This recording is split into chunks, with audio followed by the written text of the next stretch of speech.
Ghost in the Shell movie review. Now, this half of it is going to contain no spoilers whatsoever, but after that, there will be spoilers. There will be a distinct warning that I will give you, and I will put a timestamp in the description as to when spoilers begin. Now, let's start with the spoiler-free half of this review. Usually I wouldn't do it this way. Usually I'd split them up into 2 videos, but today this is how I'm doing it. Ghost in the Shell, this movie, it's an adaptation of an anime movie I'm yet to watch that I want to watch after watching this film.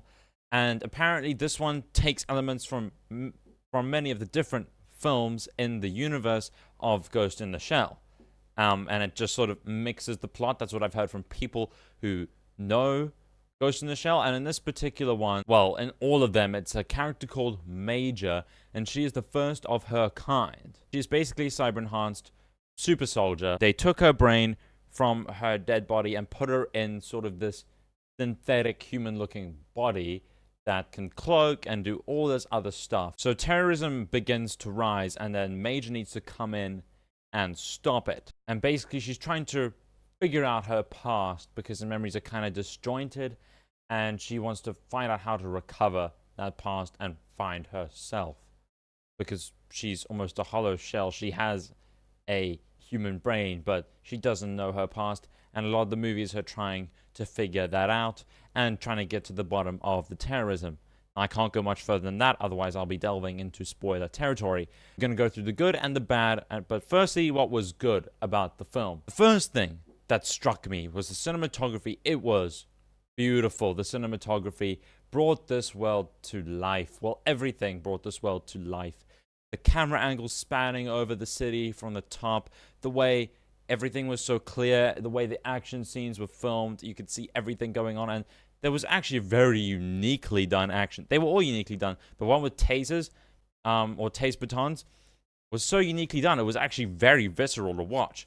So the cinematography in this film is actually, like, besides just being technically brilliant, it's very pleasing to look at, and it's got its own distinct style. The cinematography fits the Ghost in the Shell universe very well, and the cinematography, again, done very well.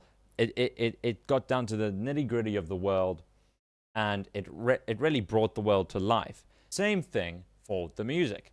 Now, the music, I haven't watched the original anime, as I said, but the music, I loved it. It was like this eerie, ominous, electronic sort of thing that you would expect in this kind of universe where it's the future, but lots of people are poor and there's a lot of sort of underground, dirty stuff happening. I really liked the musical score. It felt very unique. It gave a very nice tone to the movie. It really fit the movie well, just like the cinematography. And when the cinematography and the music blended, it was very, very pleasing to watch. Whether you're a fan of that type of music or not, or it's kind of hard to explain what it is, there's no denying that how the music was done was genius, and it was honestly a very, very originally done score of what could have easily been generic in that same genre of film score.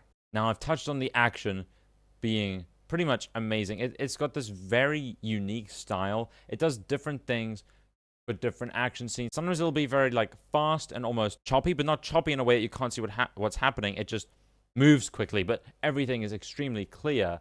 And that's what I like. The camera angles really, like, it's not bad stunt work. The camera angle will be kind of far away and you can see what's going on. When it's close up, it's not just like shaking all about. You can actually see what's happening, which was awesome to me, the fact that they really handled the action well. And some of these shots were apparently straight out of the anime, which honestly makes me want to watch the anime, because a lot of these shots were actually very, very well done. One of them was in the trailer, which was her invisible beating up one of the guys, and I won't really explain what his involvement is until the spoiler section. What made this movie interesting at its core was the philosophical aspect, the aspect of what draws the line between humanity and machine. Does having a brain, being able to choose things for yourself, does that define human? Like, where is the line here? Do you have to have flesh and bone? You know, I love that, because even though Major, which is the character's name, had a human brain, there were so many problems with her because she was basically built, and it kind of made her feel hollow. It was great to see them explore those ideas and not necessarily put them in a way that's like, this is how it's meant to be. It was like, for me at least, it was, you interpret this how you wanna, you know? There was a scene, for example, where she brings a woman up to her apartment and she feels her lips and she's like, what does this feel like? Like, how does that feel? Because Major has no clue how that feels, even though she would obviously have known back when she had a full normal human body. All that was sort of wiped from her, you know? Those memories were pretty much blank slated from her, so she has no clue what the sensation was like. And it was interesting when she was first awakened in her, I guess, shell, as you'd call it, she freaked out because she was like, what the hell? I can't, you know, like, feel anything. So even though things had been wiped from her memory, it still felt odd to her. It just shows the brain's reflex to being in a body like that, being like, no, there's something wrong here. Now, as for the villain, or at least as much I can talk about the villain, I liked the villain because the villain wasn't generic, or the villains weren't generic. It wasn't just like, oh, I just want to kill things because I want to kill things. There was actual reasons behind it, which I can't really get into now, but it was interesting to see how it all unfolded and to see the actual motivations of the villains and to see their different sort of motivations and how that intersected and interfered with each other. As for the acting, what did I think of that?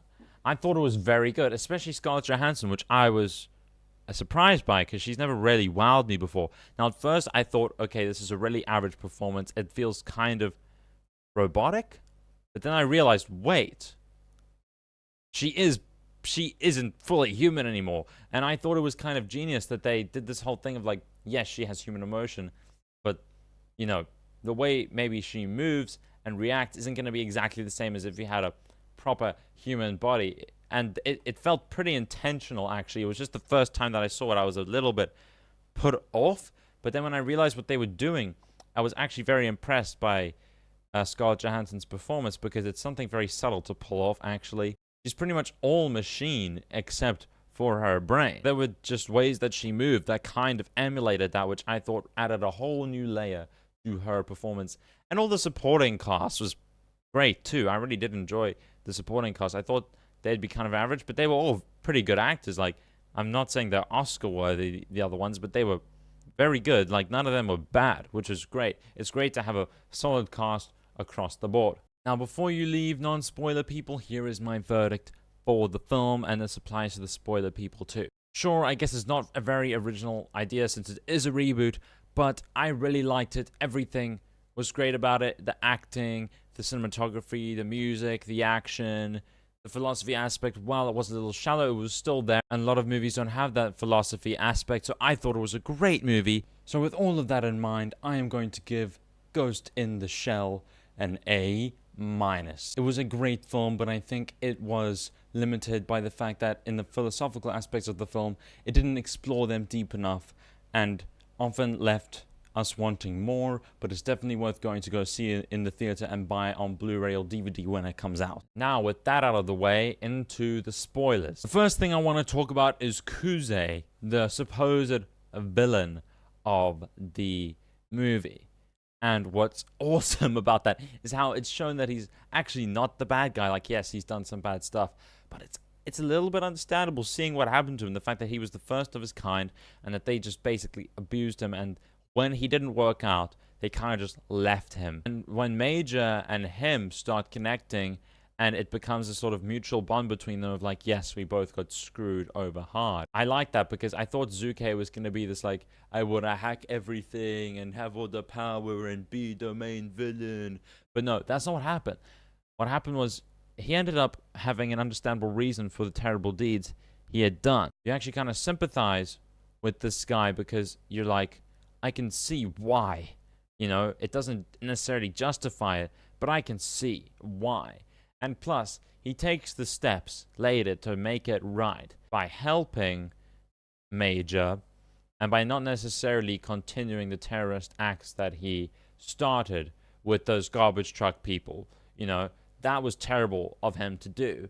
But he didn't do anything like that after that. He just helped Major find herself. I wouldn't say it was a redemption for the character because they still did questionable things, which I like too. It showed that the characters weren't perfect, that even Major wasn't perfect, even though she's the center stage of the film. She's not this perfect heroine. She, despite being pretty much machine, she's human after all, and pent-up rage and all of that came into her decisions, such as allowing the guy to be killed who wanted her to be built in the first place, and who wanted her memories wiped in the first place, and who just thought of her as a weapon. I can see where she comes from, but it doesn't necessarily make it right, and I think the movie portrays that, especially through the music. The music shows you, or the music has this very ominous, sort of eerie feel to it when he's killed, like, you know, it's revenge. It's not what should have been, right?